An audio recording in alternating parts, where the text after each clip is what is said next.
गरीब बहू की जादुई कढ़ाई। तानी रसोई घर में खाना बना रही थी।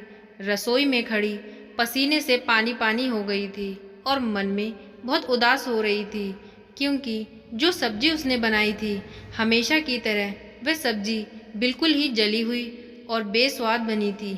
आज माँ की तबीयत खराब थी, इसलिए रसोई घर में सारा खाना तानी ने ही बनाया था। काम काज खत्म करके शाम को जब बाबा घर वापस आए, तानी ने खाना परोसा। खाने के लिए माँ बाबा दोनों बैठ जाते हैं तो खाने को देखते ही दोनों का मन खराब हो गया। ऐसा लगा मानो जैसे वह खाना खाना ही ना चाहते हों। माँ बोली, कैसे शादी होगी, ऐसी लड़की को कौन अपनाएगा। बाबा बोले, हम तो सब कुछ करके हार चुके हैं, अब कुछ समझ में ही नहीं आता। लगता है तानी जिंदगी भर हमारे ही घर बैठी रहेगी। सबके अरमान होते हैं कि अपनी बेटी को अच्छे घर भेजें। माँ बोली, मैं इसको समझा समझा कर थक गई, पर इसकी कुछ समझ में नहीं आता। पता नहीं कैसा खाना बनाती है, ना तो खाने में कोई स्वाद आता है। रोटी और सब्जी दोनों ही जली हुई होती हैं। कुछ दिनों बाद तानी को देखने लड़के वाले आए तो तानी की माँ ने समोसे और कचौड़ियाँ बनाई। समोसों को और कचौड़ियाँ खाकर वे लोग बहुत खुश हुए और बोले, कचौड़ियाँ तो बहुत ही स्वाद बनी हैं। लड़के की माँ ने कहा तो तानी की माँ ने बोला, यह सब कुछ तानी ने अपने हाथों से ही बनाया है। तो लड़के की माँ बोली, यह तो हमारे सौभाग्य हैं कि लड़की इतना अच्छा खाना बनाती है। हमें ऐसी ही बहू चाहिए। हमें दहेज और सामान नहीं चाहिए, पर बहू घर के कामकाज वाली और स्वाद खाना बनाने वाली हो। बहू में साक्षात अन्नपूर्णा बसी हो। सब कुछ जितनी जल्दी हो सके हमको अपने घर बहू लाने की कोशिश करेंगे। आप बस शादी की तैयारी शुरू करिए। सुनकर तानी के परिवार वाले बहुत खुश हो गए, लेकिन बाद में जब वे लोग चले जाते हैं तो तानी के बाबा उसकी माँ से कहते हैं, क्यों जी, तुमने लड़के वालों से झूठ क्यों बोला। तो माँ कहती है, अगर मैं झूठ नहीं बोलती तो तानी जिंदगी भर हमारे ही सर पर बैठी रहती। इसके हाथ कभी पीले नहीं होंगे। काम का क्या है, धीरे धीरे वहाँ पर रोज खाना बनाएगी तो सीख ही जाएगी। और फिर कुछ ही दिनों में तानी की शादी हो जाती है। तानी अपने ससुराल में जाकर बहुत खुश होती है और सभी काम अच्छे से कर रही होती है। तभी तानी की सास कहती है, आज बहू की पहली रसोई है। बहू खाने में मटर पनीर की सब्जी, आलू की सब्जी, हलवा और पूड़ी और रायता बना लेना। आज सभी नई बहू के हाथ की पहली रसोई खाएंगे। तानी तभी किचन में जाती है और खड़े खड़े उसे कुछ समझ में ही नहीं आता। खाना तो उसे बनाना आता था, पर ना जाने क्यों उसके खाने में कभी कोई स्वाद ना आता था। फिर भी उसने कोशिश की और जैसा बना वैसा उसने खाना बनाया। बनाकर सभी लोग खाने की टेबल पर खाने का इंतज़ार कर रहे थे। तानी ने टेबल पर खाना लगाया और धीरे धीरे सभी ने अपनी प्लेट में खाना खाना शुरू कर दिया। तो पहले ही निवाले में उसकी सास ने खाया हुआ कौर थूक दिया और बोला, छी, इतनी गंदी सब्जी कौन बनाता है, इसे तो कोई जानवर भी ना खाए। उसको देखकर सभी लोगों ने जब खाना खाया तो हर किसी को खाना पसंद नहीं लगा और हर किसी ने खाने के बारे में कुछ ना कुछ बोला और तानी खड़ी खड़ी रोने लगी। सब ने उसे बोला कि तुमने उस दिन समोसे और कचौड़ियाँ तो बहुत स्वाद बनाए थे, फिर खाना स्वाद क्यों नहीं बनाया। तानी ने कहा, वह सब कुछ मैंने नहीं बनाया था, वह मेरी माँ ने बनाया था। मैं जितनी भी कोशिश कर लूँ मुझे अच्छा खाना बनाना नहीं आता। तो लड़के की माँ ने बोला, तुम्हारे माँ बाप ने मुझसे झूठ बोलकर ऐसी लड़की को हमारे घर भेज दिया। मेरे तो बेटे के भाग्य ही खराब हो गए। तानी अपने कमरे में जाकर फूट फूट कर रोने लगी और भगवान को कोसने लगी। उसकी सास ने कहा, अब यह किचन में कभी भी पैर नहीं रखेगी। सारा खाना बड़ी बहू तानी की जिठानी ही बनाया करेगी।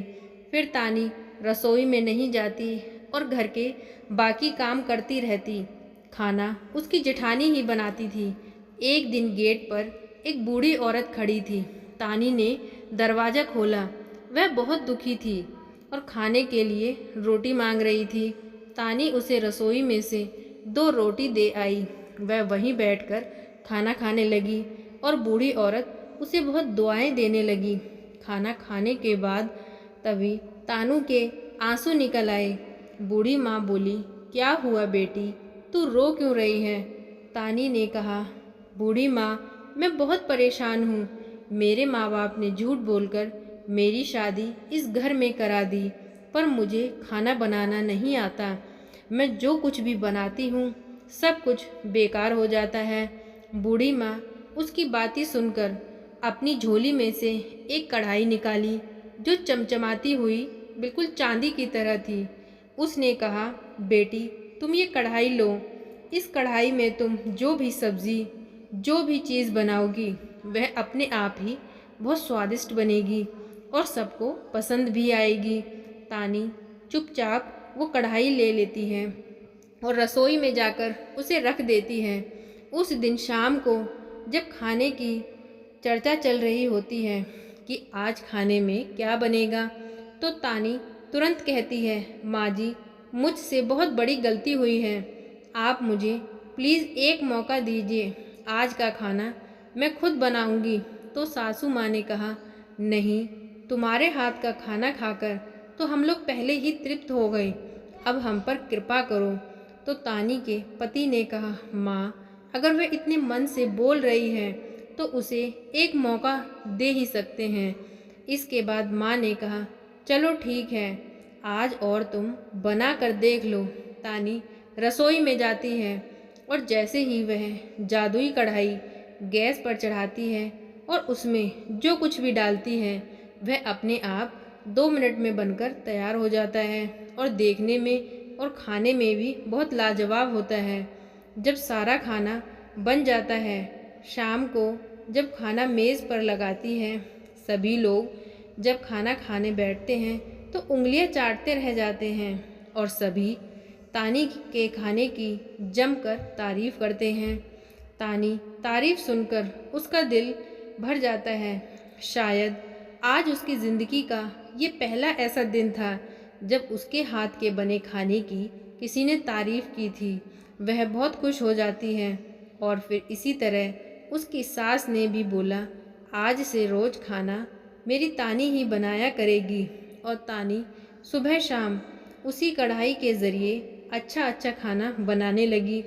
एक दिन तानी जब खाना बना रही थी तभी उसकी सास रसोई में चली आती है। तभी उसकी नज़र अचानक से उस जादुई कढ़ाई पर पड़ती है और वह देखती है कि तानी कितनी दूर खड़ी है और वह जादुई कढ़ाई चमचमा रही थी और उसमें सब्ज़ी बहुत ही सुंदर लग रही थी। उसकी चमक पूरी रसोई में फैल रही थी। तभी तानी की सास उससे बोलती है, तानी, ये क्या है? तुम कोई चुड़ैल या डायन हो?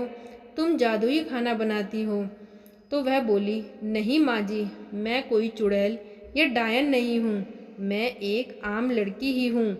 तब उसने अपनी सारी कहानी अपनी सास को बताई और उसकी कहानी सुनकर उसकी सास का दिल भर आया। उसने कहा, बेटा, इसकी कोई ज़रूरत तो नहीं, एक बार तो तुम मुझसे बोलती तो मैं खुद तुझे अपने हाथों से खाना बनाना सिखाऊंगी, तू सब कुछ सीख जाएगी। और ऐसे करके दोनों सास बहू आपस में गले लगकर रोने लगे और फिर धीरे धीरे तानी अपनी सास के हाथ से सब कुछ खाना बनाना सीख गई। तो दोस्तों, इतनी सी थी ये कहानी। आज की कहानी आपको कैसी लगी प्लीज़ कमेंट करके बताएं। प्लीज़ वीडियो को लाइक करें, चैनल को सब्सक्राइब करें। Thank you.